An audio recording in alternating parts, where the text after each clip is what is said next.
सुनो जी, मैं ये घर छोड़कर जा रही हूँ। मैं यहाँ नहीं रह सकती। आपकी मम्मी ने तो मेरा जीना मुश्किल कर रखा है। अब क्या मैं घर में ही बैठी रहूँ? कहीं भी जाती हूँ तो सब काम करके जाती हूँ, पर सास है ना, बहू का आराम और खुशी इनसे देखी नहीं जाती है। मेरे मायके का आज ही टिकट कटवा दो, रीना बड़ी गुस्से से बोली। तो विवेक हैरान रह गया। अरे अचानक से क्या हुआ? और ये मायके जाने का नाम मत लो, वरना मेरा और बच्चों का क्या होगा। तुम रुको, मैं मम्मी से बात करता हूँ। सुषमा जी का बड़ा बेटा विवेक गुस्से से उबल रहा था और वो अपने कमरे में बैठी धार्मिक पुस्तक पढ़ रही थी। विवेक कमरे में गया और मुंह से आग उगलने लगा। मम्मी, ये क्या तरीका है? आप रीना को रुलाती क्यों रहती है? अब देखो ना, वो घर छोड़कर जा रही है। मैं अपना काम दाम संभालूं या आपको संभालूं?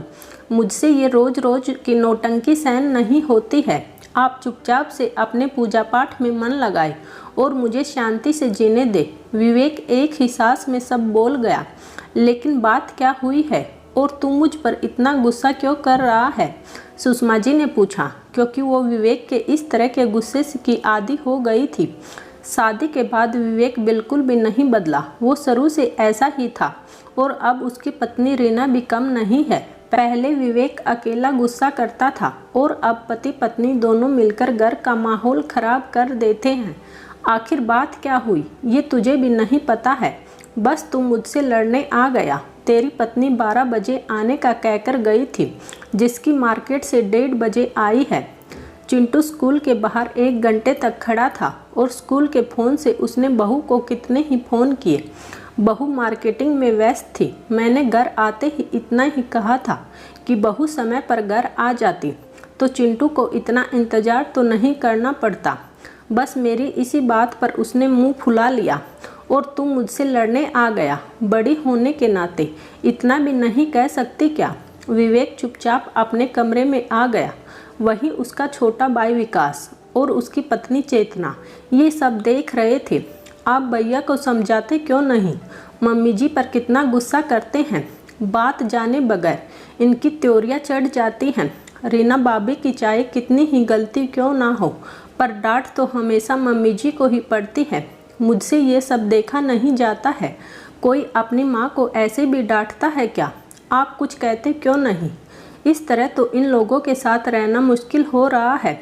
चेतना बोली, भैया शुरू से ही ऐसे हैं। स्कूल में किसी से लड़ आते थे और घर आकर मम्मी पर गुस्सा करते थे।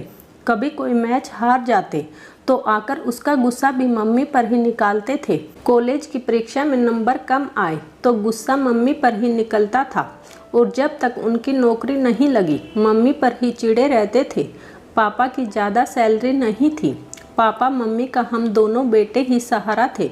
विवेक भैया पापा और मम्मी के बड़े बेटे हैं तो काफ़ी लाडले रहे हैं, इसलिए सिर पर चढ़ गए हैं और इतने बिंदास और मुंह फट हो गए हैं।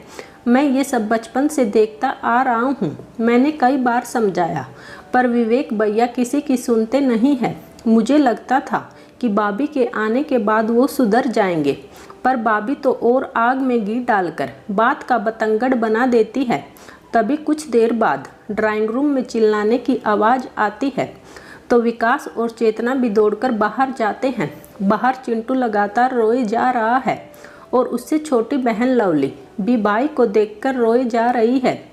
विवेक भैया, आप चिंटू की पिटाई क्यों कर रहे हो? विकास ने पूछा और उसने विवेक का हाथ कसकर थाम लिया। ये देख, परीक्षा में 20 में से केवल 18 नंबर लाया है। 2 नंबर जाने कहाँ चले गए। मुझे इसके पूरे में से पूरे नंबर चाहिए थे। इसी तरह रहा तो बड़ा आदमी कैसे बनेगा? ये सब मम्मी के कारण हुआ है। वो भड़क कर बोला। भैया, आप इन सब का दोष मम्मी को कैसे दे सकते हैं? मम्मी ने क्या किया है? मम्मी तेज आवाज़ में टीवी सीरियल देखती थी तो बच्चे का ध्यान भटक गया और बच्चा कम नंबर लाया है। जब देखो टीवी सीरियल, मेरा तो दिमाग ही पक गया है। इनके कारण मेरे बच्चे का करियर बनने से पहले ही ख़त्म हो जाएगा। ये सुनकर विकास हैरान था। भैया, आप ये क्या कह रहे हैं? हर चीज़, हर बात का दोष मम्मी पर ही क्यों लगा देते हो? लवली भी तो अच्छे नंबर लाई है। मेरे दोनों बच्चे भी अच्छे नंबरों से पास हुए हैं। जरूरी है क्या कि हर विषय में पूरे नंबर ही आए? फिर मम्मी तो टीवी अपने ही कमरे में देखती है, बच्चों को तो बिल्कुल भी परेशान नहीं करती है। मम्मी के साथ रहने से हमारे चारों बच्चों की परवरिश अच्छी हो रही है। विकास ने विवेक से कहा, रहने दे, तू तो हर समय मम्मी का ही पक्ष लेगा। ये रोज रोज के झगड़े इनकी वजह से ही होते हैं। और विवेक अपने कमरे में चला गया। चेतना और विकास मिलकर सुषमा जी के कमरे में गए। मम्मी, आप कुछ कहती क्यों नहीं हैं? भैया और भाभी की बात गूंगी गुड़िया बनकर क्यों सह लेती हो? दोनों ने एक साथ पूछा तो सुषमा जी चुप न रही। ये विवेक का गुस्सा नहीं, उसकी दबी इच्छाएं और कुंठा बोल रही है, इसलिए मैं सब सह लेती हूँ। बच्चे तो पेट में बिलात मारते हैं, माँ तो सब सह लेती है और फिर भी बच्चों को हमेशा खुश रहने का आशीर्वाद देती है। तुम दोनों के पापा की सैलरी ज़्यादा अच्छी नहीं थी, मैंने तुम दोनों को सिलाई करके पाला है। लोगों के कपड़े सिलकर मैं तुम दोनों की फीस भरती थी। तू तो बहुत छोटा था, पर विवेक समझदार हो गया था। उसे मेरा इस तरह से काम करना अच्छा नहीं लगता था। हर बात को लेकर वो गुस्सा हो जाता था। स्कूल में उसे सस्ता बैग दिलाती थी और टिफ़िन में सब्जियां भी साधारण ही होती थी। मैं हर समय पैसा बचाने में लगी रहती थी।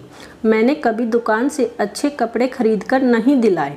लोगों के कपड़ों में से बचे टुकड़ों में तुम दोनों के कपड़े सील देती थी। पानी की बोतल और टिफ़िन भी अच्छे नहीं होते थे, सालों वो ही चलाती थी। विवेक को सब कुछ अच्छा चाहिए था। जब वो उस घर से स्कूल पैदल जाता था तो उसके दोस्त साइकिल पर जाते थे। उसने साइकिल की जिद की, पर मैं उसे वो भी नहीं दिला पाई। कॉलेज में उसे मोटरसाइकिल की बात की तो मैं और तेरे पापा उसे वो भी नहीं दिला पाए। उसे हर चीज़ के लिए मना करती थी, टोका टाकी करती थी, इसलिए उसका स्वभाव चिड़चिड़ा हो गया है और सारी कुंठा मुझ पर ही निकालता है। मुझे अब इसकी आदत हो गई है। बड़ी मुश्किल से उसकी नौकरी लगी है और शादी हुई है। मुझे लगा शादी के बाद, बच्चे होने के बाद तो बदल जाएगा, पर विवेक नहीं बदला। मैं कितनी बदकिस्मत माँ हूँ जिसका बेटा हर बात के लिए उसे ही दोषी मानता है। तेरे पापा ज़्यादा कुछ जीवन में कर नहीं पाए, इसमें मेरा तो दोष नहीं था। विवेक ने पढ़ाई अच्छे से नहीं की, अच्छी कंपनी में नौकरी नहीं लगी, इसमें भी दोष मेरा तो नहीं है।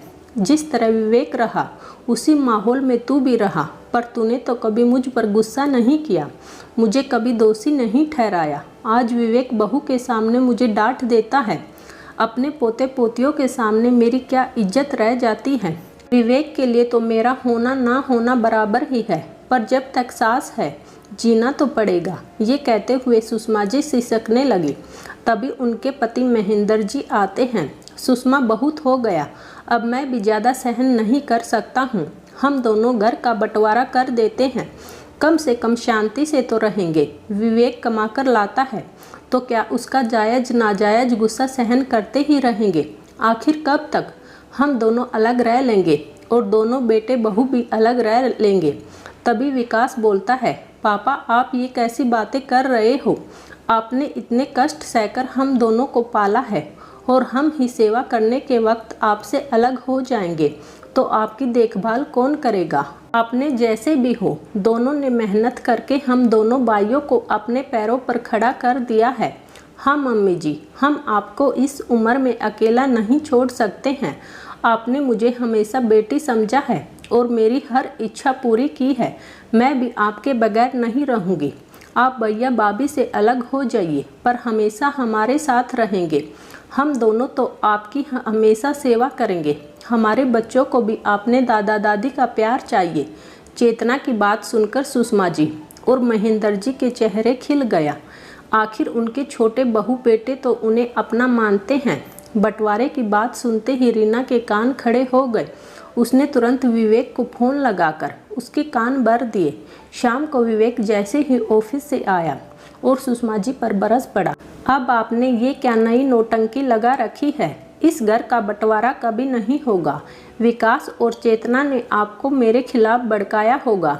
अरे वो दोनों कौन होते हैं जो घर का बंटवारा करेंगे? छोटे हैं तो क्या अपनी मनमर्जी चलाएंगे? मुझे इन दोनों की सब चालबाजियाँ पता है।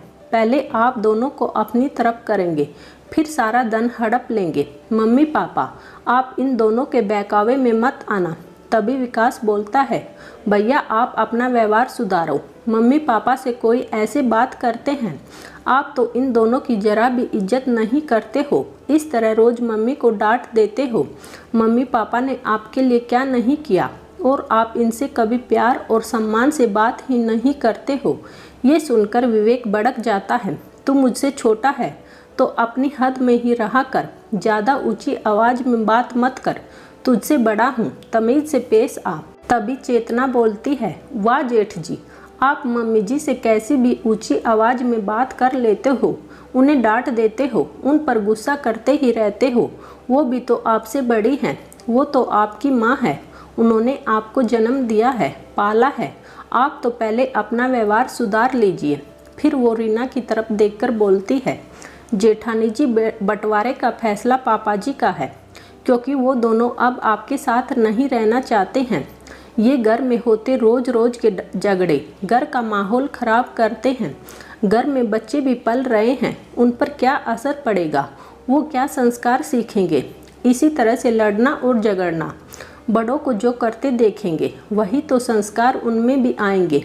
हम दोनों मम्मी पापा के फैसले से सहमत हैं, इसलिए अब अलग रहना ज़्यादा सही होगा। एक जगह साथ रहकर लड़ने से अच्छा है कि अलग अलग रहकर प्यार से रहें। चेतना ने अपनी बात खत्म की। ये सुनकर विवेक और रीना के होश उड़ गए, क्योंकि इतनी महंगाई है और विकास की सैलरी ज़्यादा थी। वो घर खर्च में ज़्यादा पैसे देता था। उसकी अपने ऑफिस से भी काफ़ी सुविधाएं मिली हुई थी। चेतना भी अपने मायके से भर भर कर सामान लाती थी। वो रीना के बच्चों को भी मिलता था। चेतना और विकास अपने बच्चों की तरह विवेक के बच्चों को भी प्यार करते थे और उन्हें भी स्कूल का और बाकी सामान दिलाकर लाते थे, पर कभी हिसाब नहीं करते थे। थोड़ा कुछ सोचकर विवेक बोला, वाह भाई, क्या चाल चली है। तू मम्मी पापा को अपने पास रखेगा और लोग मुझे बुरा बताएंगे कि बड़ा बेटा निकम्मा निकला, जो अपने ही मम्मी पापा की सेवा नहीं कर पाया।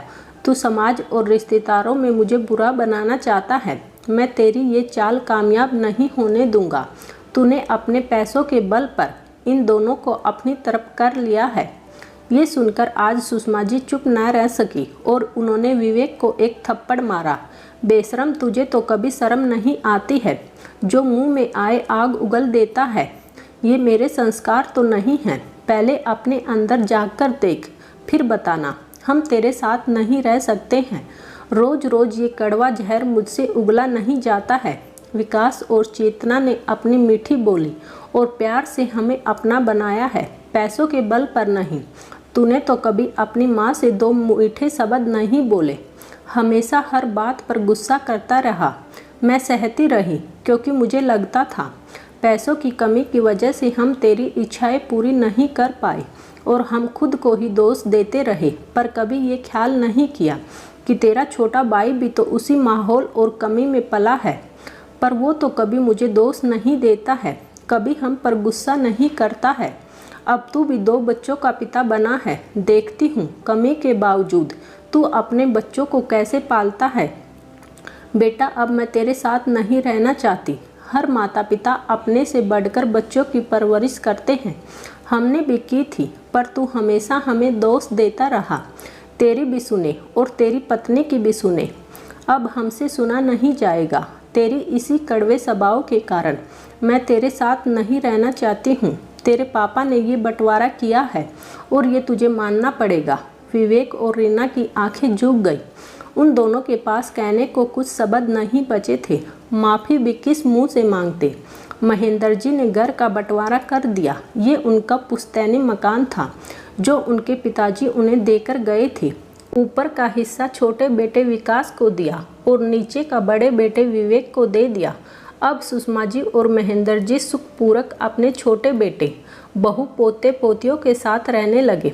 दोस्तों, बच्चों के कड़वे बोल माता पिता को सबसे ज़्यादा कष्ट पहुंचाते हैं, इसलिए अपने माता पिता से जब भी बात करें प्यार और सम्मान से करें। उन्होंने आपके लिए हमेशा अच्छा ही किया है। परिस्थितियाँ खराब हो सकती है, पर माता पिता हमेशा अच्छे होते हैं, अपनी संतान का हमेशा भला चाहते हैं। उम्मीद है दोस्तों आपको हमारी शिक्षाप्रद कहानी पसंद आई होगी, तो प्लीज़ वीडियो को लाइक और चैनल को सब्सक्राइब ज़रूर कीजिएगा। फिर मिलते हैं एक और इंटरेस्टिंग कहानी के साथ, तब तक के लिए धन्यवाद।